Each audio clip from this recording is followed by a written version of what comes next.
was the biggest correction seen by the stock market in recent years. Between August and end October 2023, the S&P 500 retreated by more than 10%. It was worse for real estate-linked instruments such as real estate investment trusts. Between February and end October 2023, the IEG S-REIT index fell by more than 20%. What caused the stock market slump of October 2023, and is it over? If you like topics like these, drop us a like and subscribe to stay in touch. October 2023 will go down as one of the more tumultuous months in history. Hamas terrorists crossed into Israel and carried out a massacre of more than 1,400 civilians. At the same time, the US economy surged despite rising interest rates. Ironically, despite this, the stock market responded by retreating the most it has in years. So what are the factors that have caused these? The first factor that led to the October 2023 slump are yields on US Treasury notes. The yield on the benchmark 10-year US Treasury note rose above 5% on 23 October. This is a milestone that was last seen before the Great Recession of 2008. Treasury bonds are often seen as a safe haven in times of economic uncertainty, and the yields are also a benchmark for borrowing costs around the world.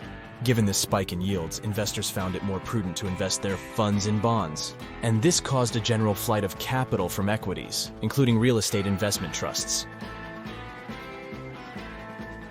The second factor that led to the slump was Israel's widening attack into Gaza, and signs that the conflict will spiral into the wider region. On 23 October, news began emerging that a US Navy warship had shot down missiles that were heading for Israel. The warship, USS Carney, was in the Red Sea, hundreds of kilometers away from Israel, and it intercepted 3 land attack cruise missiles that were launched from Yemen. This raised fears that the conflict would turn regional, especially if Iran entered the fray.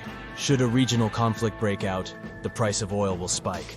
And higher oil prices are generally anathema to the economy, given higher utility costs. Anticipation of this evidently led to the rout of capital from equities. And finally, a factor that was often overlooked in the midst of the Middle East conflict is the intensifying economic conflict between the US and China. On 20th October, China announced that it would restrict the export of graphite, which is a mineral crucial to the manufacture of batteries for electric vehicles. Export of the mineral is being restricted on national security grounds, said China.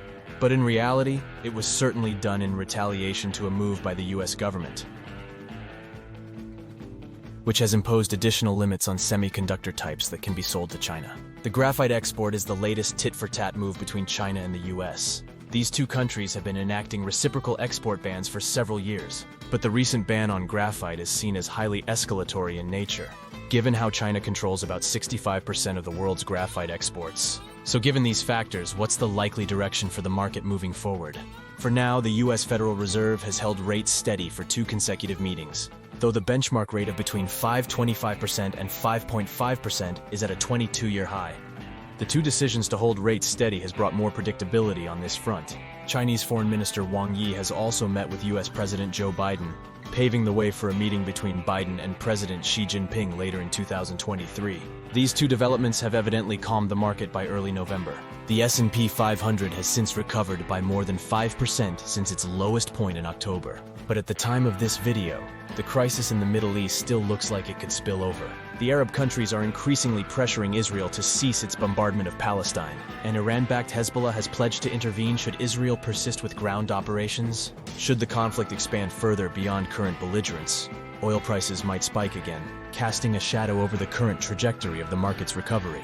As such, investors looking for signs of whether the current recovery is sustainable might do well to keep an eye on the Middle East and how the conflict is playing out. What are your thoughts regarding the stock market slump of October 2023? Do leave us your comments below.